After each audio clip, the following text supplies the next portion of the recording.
Right now, at this very moment, a massive American armada is positioned in the Middle East. Aircraft carriers, fighter jets, and strategic bombers stand ready. The stakes? A nuclear-armed Iran and the future of stability in one of the world's most volatile regions. Inside Iran, internet blackouts hide mass arrests and executions. Protesters face brutal crackdowns while chanting for freedom. Meanwhile, President Trump has issued an ultimatum. Come to the negotiating table or face the consequences.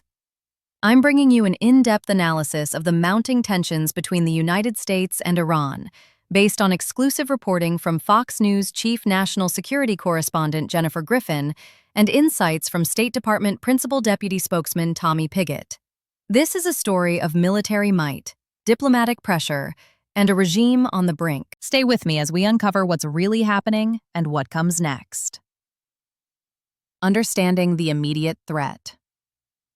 The situation we're witnessing today didn't develop overnight. It's the culmination of decades of tension, recent military strikes, and a regime desperately trying to maintain control while facing unprecedented internal and external pressure. According to Jennifer Griffin's latest reporting, the Trump administration is currently weighing new military action against Iran. Multiple U.S. military assets are moving into position throughout the Middle East. At least one aircraft carrier strike group is en route to the region, accompanied by additional missile defense systems operating from air, land, and sea. But here's what makes this moment particularly critical.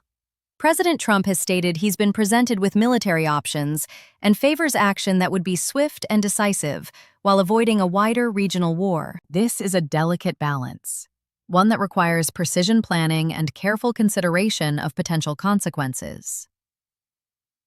The Saudi Arabia factor. In a significant development that complicates American military planning, a senior Gulf official revealed to Fox News that Saudi Arabia will not allow the United States to use its airspace or bases for any potential attack on Iran. This is crucial because Saudi territory provides strategic positioning for operations in the region. The official explained that despite recent high-level Saudi meetings in Washington, the United States has not shared specific objectives or plans regarding Iran with its Gulf allies. The Saudis are seeking clarity on American intentions while making their own position absolutely clear. This diplomatic stance reflects broader regional concerns about escalation and the potential for a conflict that could engulf the entire Middle East. The nuclear question. At the heart of this crisis lies Iran's nuclear program, a program that has been the focus of international concern for years. President Trump has made his position crystal clear. Iran cannot have a nuclear weapon. Let me give you the background. Last June, the United States conducted Operation Midnight Hammer, involving approximately 125 aircraft, including 7 B-2 Spirit stealth bombers. These aircraft struck 3 major Iranian nuclear facilities: Fordo, Natanz, and Isfahan. The administration claimed the strikes were highly successful, using 6 bunker-buster bombs to severely damage these installations. However, and this is critical, substantial nuclear material survived those attacks. According to Jennifer Griffin's reporting, every American and Israeli expert who has studied Iran's nuclear program confirms that without an agreement and inspectors on the ground, the Iranian regime will eventually return to pursuing nuclear enrichment. As Griffin put it in her analysis, "You cannot bomb knowledge. There is no way to permanently eliminate Iran's nuclear ambitions through military strikes alone. The military option is a tool to set the program back temporarily, creating space for negotiation." Current assessment. Gulf allies have indicated that Iran's nuclear capabilities have been heavily degraded. They believe the situation is not as dire as it was before the strikes. However, they also recognize that Iran retains the technical knowledge and enough material to potentially rebuild if given time and resources. This creates a window of opportunity, a moment when Iran is weakened but not defeated, when diplomatic pressure might actually work. The question is whether the Iranian regime will seize this opportunity or continue down a path toward confrontation. A regime under pressure. While international attention focuses on nuclear weapons and military movements, inside Iran, something extraordinary is happening. The Iranian people are rising up in what may be the most serious challenge the Islamic Republic has faced in years. Mass protests erupted in December, initially sparked by Iran's economic crisis and environmental concerns, including severe water shortages in Tehran. But these demonstrations quickly evolved into something much larger, spreading across cities and drawing in diverse social groups. The regime's response has been brutal and systematic. According to reports Jennifer Griffin has compiled, Iran has imposed a near-total internet blackout to hide mass arrests and executions. The regime is attempting to cover up its violent crackdown by cutting off communication with the outside world. The numbers are staggering and deeply disturbing. Iranian state television has reported 3,117 deaths during the crackdown. However, the US-based human rights activists news agency provides even higher figures. 4,519 people killed, including 4,251 protesters, 197 security personnel, 35 people under 18 years old, and 38 bystanders.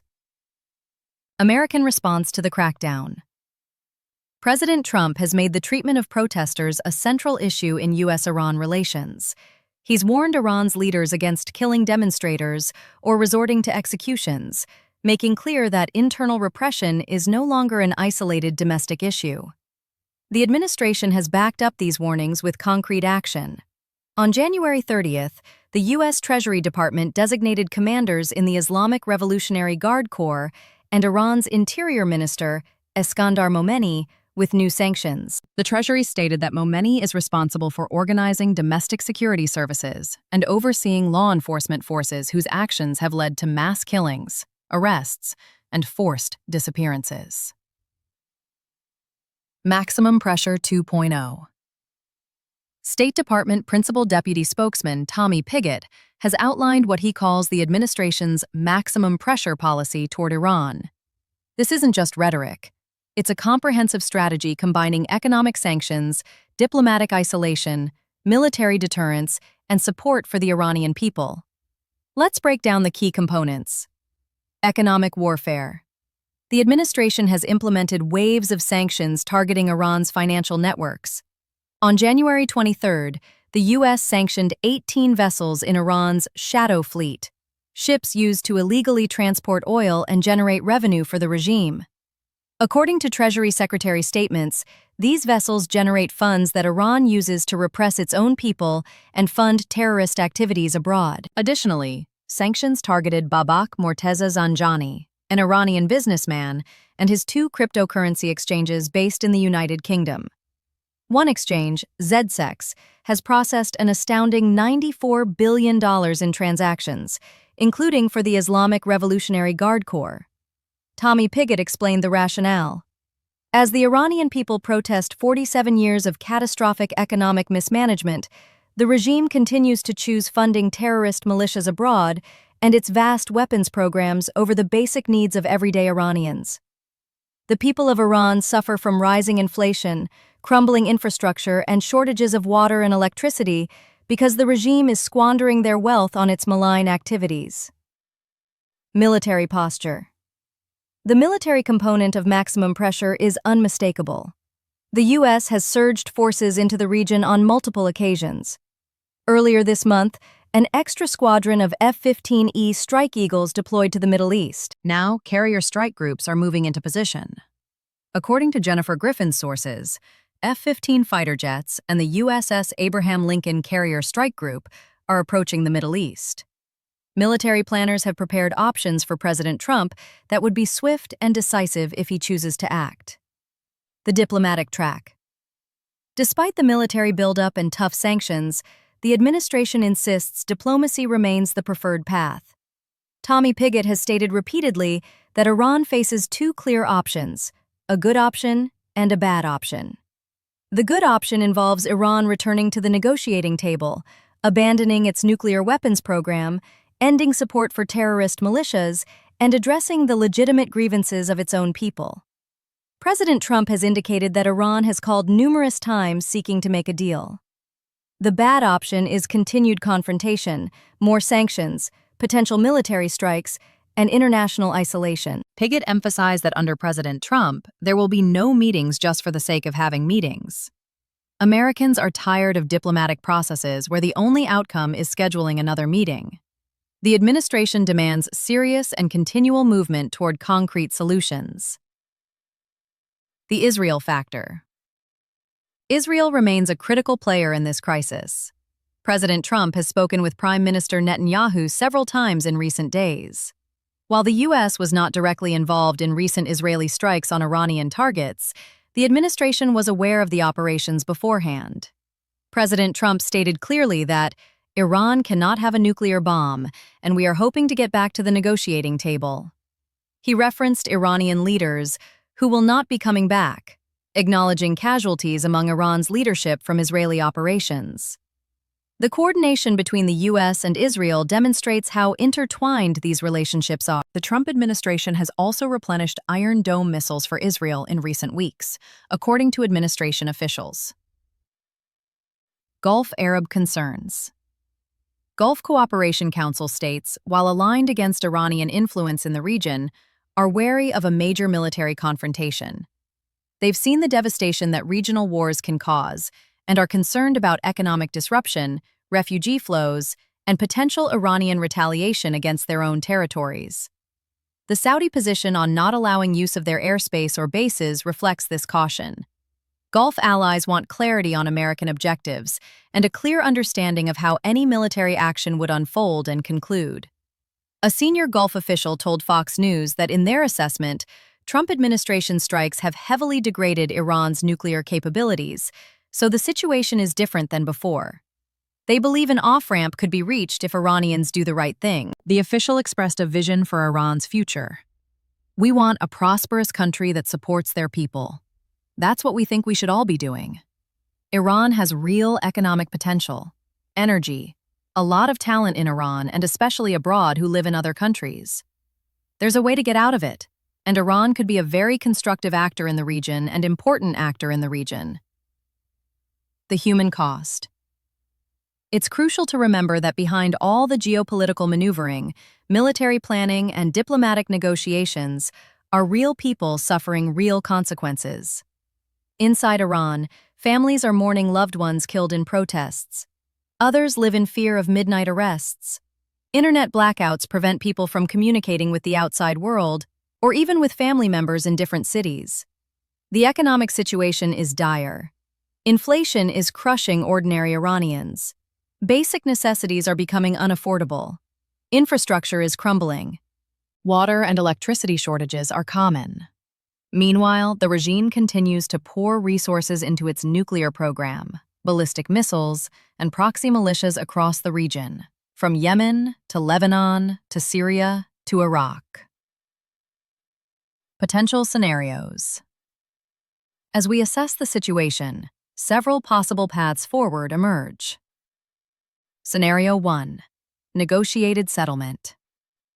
Iran returns to serious negotiations, agrees to verifiable limits on its nuclear program, reduces support for regional militias, and begins addressing its internal human rights situation. In exchange, the U.S. and international community provide sanctions relief and pathways to economic normalization. This is the best-case scenario, but it requires Iranian leadership to make fundamental strategic calculations about their future. Scenario 2. Limited military action. President Trump orders targeted strikes against specific Iranian nuclear or military facilities. These would be designed to further degrade capabilities while avoiding a full-scale war. Iran might choose limited retaliation, or might decide the costs of escalation are too high. This scenario carries significant risks of miscalculation and unintended escalation. Scenario 3. Continued stalemate. Neither side backs down, but neither side initiates major military action. The situation remains tense with periodic incidents, continued protests in Iran, ongoing sanctions, and military forces in position.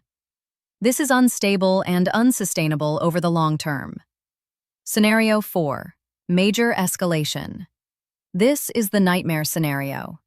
Either through deliberate choice or miscalculation, events spiral into a broader regional conflict involving multiple countries.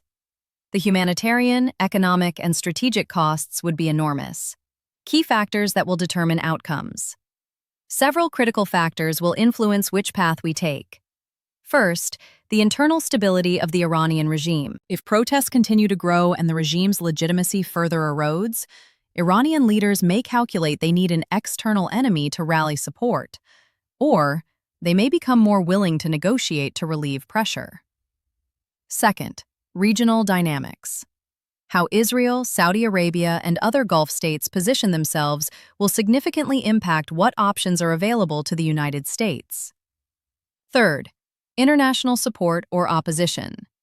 While the U.S. can act unilaterally, having international backing makes any course of action more sustainable and legitimate.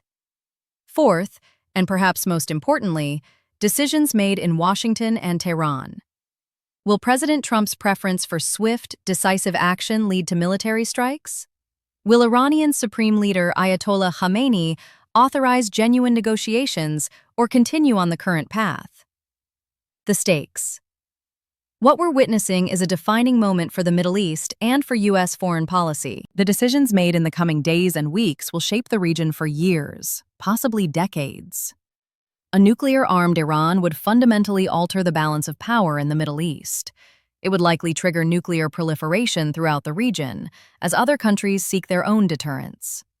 It would embolden Iranian regional activities and make conflict resolution far more difficult. Conversely, a peaceful resolution that addresses legitimate security concerns while respecting Iranian sovereignty and allowing for economic development could open new possibilities for regional stability. Jennifer Griffin's reporting and Tommy Pigott's explanations of administration policy give us a window into the complex considerations at play. Military options are prepared and forces are in position, but the door to diplomacy remains open. The Iranian people are making their voices heard despite brutal repression. Their courage in facing down security forces deserves recognition and support from the international community. Final thoughts. As we continue to monitor this evolving situation, several things are clear. The Trump administration has adopted a strategy of maximum pressure, combining military deterrence, economic sanctions, and diplomatic engagement. Iran faces a genuine choice between negotiation and continued confrontation. Regional allies have concerns and red lines that complicate American military options. The Iranian people are demanding change and paying a terrible price for that courage. The international community has a stake in preventing nuclear proliferation and avoiding regional war. This is a story that will continue to develop rapidly. New information emerges daily. Military movements, diplomatic contacts, protests, and regime responses all contribute to a dynamic and unpredictable situation. What's certain is that the status quo is unsustainable. Change is coming, one way or another. The question is whether that change will come through negotiation and peaceful evolution, or through confrontation and conflict. Thank you for joining me for this in-depth analysis of U.S.-Iran tensions. Stay informed, stay engaged, and understand that what happens in the Middle East affects us all.